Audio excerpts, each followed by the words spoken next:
Bismillahirrahmanirrahim. Assalamualaikum warahmatullahi wabarakatuh. Alhamdulillahirabbil alamin, wassalatu wassalamu ala asrafil anbiya'i wal mursalin wa ala alihi wa sahbihi ajmain. Asyhadu an la ilaha illallah wahdahu la syarikalah wa asyhadu anna Muhammadan abduhu wa rasuluh. Allahumma shalli ala sayyidina Muhammad wa ala ali sayyidina Muhammad. Jamaah kaum muslimin rahimakumullah, pada kesempatan yang mulia ini kami akan menyampaikan mutiara ilmu yang berjudul Hikmah Maulid Nabi Muhammad sallallahu alaihi wasallam. Maulid Nabi Muhammad sallallahu alaihi wasallam yang diperingati umat Islam setiap tanggal 12 Rabiul Awal mengandung hikmah besar, yakni sebagai sarana untuk mengambil uswah atau meneladani akhlak Rasulullah sallallahu alaihi wasallam. Syekh As-Sayyid Zain Al-Sumaid dalam karyanya Masail Katsura Haulaha An-Niqasi wa Al-Jidal mendefinisikan Maulid Nabi Muhammad SAW, yakni memperingati hari kelahiran Rasulullah SAW dengan menyebut-nyebut kisah hidupnya dan setiap tanda-tanda kemuliaan dan mukjizat sang Nabi Muhammad SAW dalam rangka menggaungkan kedudukannya dan menampakkan kegembiraan atas kelahirannya. Tujuan dalam melaksanakannya adalah dalam rangka menampakkan kegembiraan atas kelahiran sang Nabi mulia. Pengungkapan rasa gembira itu memang dianjurkan bagi setiap orang yang mendapatkan anugerah dari Tuhan. Sebagaimana firman Allah Subhanahu wa taala, katakanlah Muhammad, sebab fadilah dan rahmat Allah kepada kalian, maka bergembira kalian. Quran surah Yusuf ayat 58. Diutusnya Rasulullah tidak lain untuk memperbaiki akhlak manusia. Masyarakat Arab jahiliyah waktu itu seolah tidak mengenal akhlak.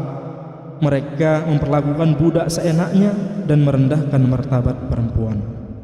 Mereka memperlakukan budak seenaknya dan merendahkan martabat perempuan.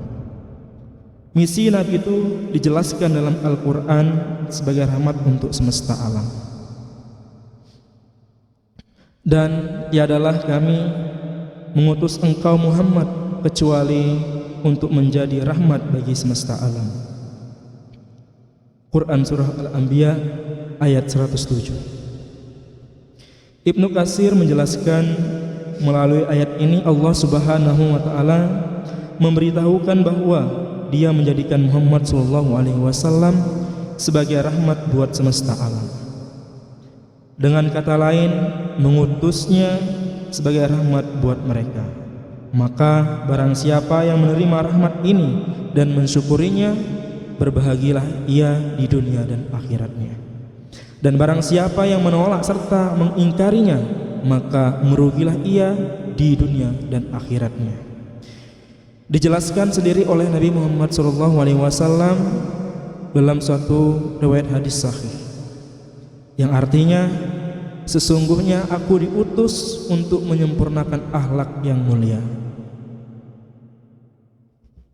Dalam Al-Quran disebutkan uswah atau teladan yang baik pada diri Rasulullah SAW untuk dicontoh semua umatnya. Artinya, sesungguhnya telah ada pada diri Rasulullah itu suri tauladan yang baik bagimu, yaitu bagi orang yang mengharap rahmat Allah dan kedatangan hari kiamat, dan dia banyak menyebut Allah. Quran surah Al-Ahzab ayat 21. Ayat yang mulia ini merupakan dalil pokok yang paling besar yang menganjurkan kepada kita agar meniru Rasulullah SAW dalam semua ucapan, perbuatan, dan aspek dan sepak terjangnya. Karena itulah Allah Subhanahu wa taala memerintahkan kepada kaum mukmin agar meniru sikap Nabi sallallahu alaihi wasallam dalam perang Ahzab, yaitu dalam hal kesabaran, keteguhan hati, kesiagaan, dan perjuangannya, serta tetap mentaati jalan keluar dari Allah Subhanahu wa Ta'ala. Dalam Al-Quran, Allah Subhanahu wa Ta'ala berfirman yang artinya, dan sesungguhnya kamu benar-benar berbudi pekerti yang luhur, atau Al-Qalam. Imam Ahmad mengatakan, telah menceritakan kepada kami Sa'id ibnu Mansur, telah menceritakan kepada kami Abdul Aziz ibnu Muhammad, dari Muhammad ibnu Ajlan, dari Al-Kaka ibnu Hakim, dari Abu Saleh, dari Abu Hurairah, yang mengatakan bahwa Rasulullah SAW pernah bersabda, sesungguhnya aku diutus hanyalah untuk menyempurnakan akhlak-akhlak yang baik. Ibnu Qatadah pernah bertanya kepada Aisyah radhiyallahu an tentang akhlak mulia Rasulullah SAW. Maka Aisyah menjawab, akhlak beliau adalah Al-Quran, yakni sebagaimana yang terdapat di dalam Al-Quran. Diceritakan bahwa Sa'd ibnu Hisham pernah bertanya kepada Aisyah radhiyallahu anha tentang akhlak Rasulullah SAW. Maka Aisyah balik bertanya kepadanya, bukankah engkau telah membaca Al-Quran? Sa'id menjawab, benar. Aisyah berkata, sesungguhnya akhlak Rasulullah SAW adalah Al-Quran. Maka makna yang dimaksud dari kesemuanya ini menunjukkan bahwa Rasulullah SAW adalah seorang yang mengamalkan Al-Quran, mengamalkan perintahnya dan menjauhi larangannya, yang hal ini telah tertanam dalam diri beliau sebagai watak dan pembawaannya, serta sebagai akhlak yang telah terpatri dalam sepak terjang Nabi Muhammad SAW.